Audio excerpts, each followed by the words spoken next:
Hi again, everyone.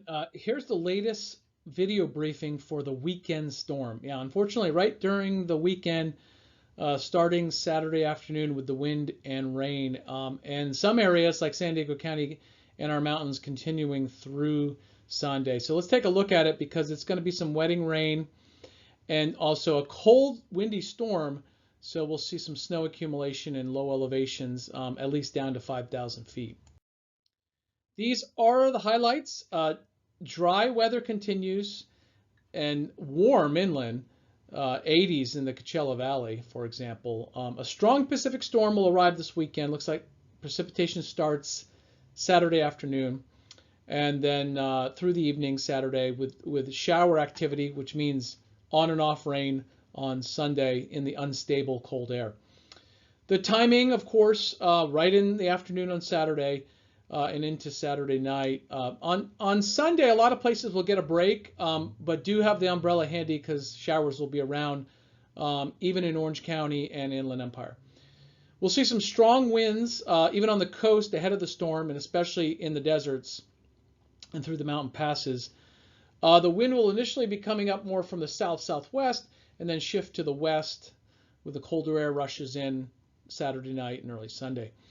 It's a pretty low snow level, okay, so we are expecting some accumulation and chain control is quite possible in the mountains for travel Saturday night as early as Saturday evening, and then again on Sunday. Brief heavy rain, so some of the rain Saturday afternoon and evening could be briefly heavy, and then with the shower activity on Sunday, we could see some bursts of heavy rain as well, and that really favors San Diego County. This is the outlook. The warm conditions inland, especially in the deserts. Some fog and low clouds returning Thursday morning. But the timing of the rain is Saturday afternoon, unfortunately, through Saturday evening.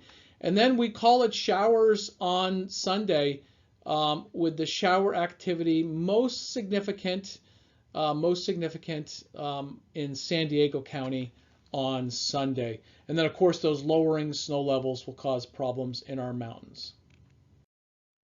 Here's a quick look at the weather pattern causing the wind, rain, and the lowering snow levels. Pretty cold Pacific storm, as indicated with the blue shading here, slides through Saturday night and on Sunday. This does have a tap to moisture in the tropics on Saturday, so we see a brief weak atmospheric river with the rainfall, and this will help some of the rainfall in our southern areas on Saturday. These are the totals we're expecting, and you can see it favors San Diego County, though everyone does see some rain, except for maybe parts of the deserts. The San Diego region is favored due to the initial rain on Saturday afternoon and evening, and then more showers than most areas on Sunday. This also shows that probability of over a half inch of water or rain is shown here with that main probability being over San Diego County. There will be snow, not large amounts of snow, but enough to make slippery roads with those snow levels dropping down to about 5,000 feet Saturday night. The wind will be a big deal. Almost everywhere we'll see windy conditions, including the coast, the mountain deserts areas, and the high deserts, especially Saturday. But those winds also continue on Sunday. So rough conditions over the open waters behind the cold front as well, and just a lot of breezy to windy conditions across our region with this fast-moving storm over the weekend.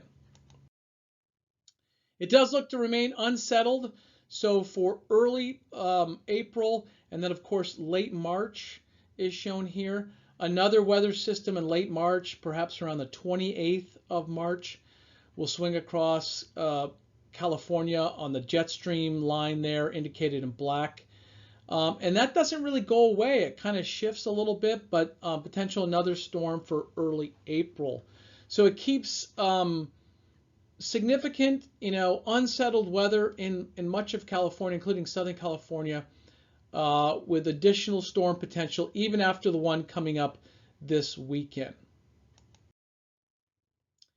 A quick recap of the year so far. Our coastal areas have done proportionally much better than everywhere else, as shown here. And we've only had a handful of atmospheric rivers, though the ones we did have were productive.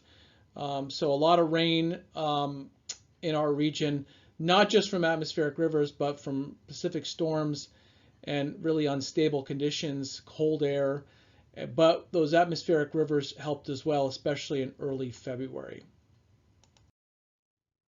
These are some of the climate numbers across the region. You can take a look at your location. You can see our coastal areas have already reached normal rainfall, where we have a lot more precipitation needed to get up to those average levels that we need to be across our mountains and our deserts. Thanks for tuning in, everyone.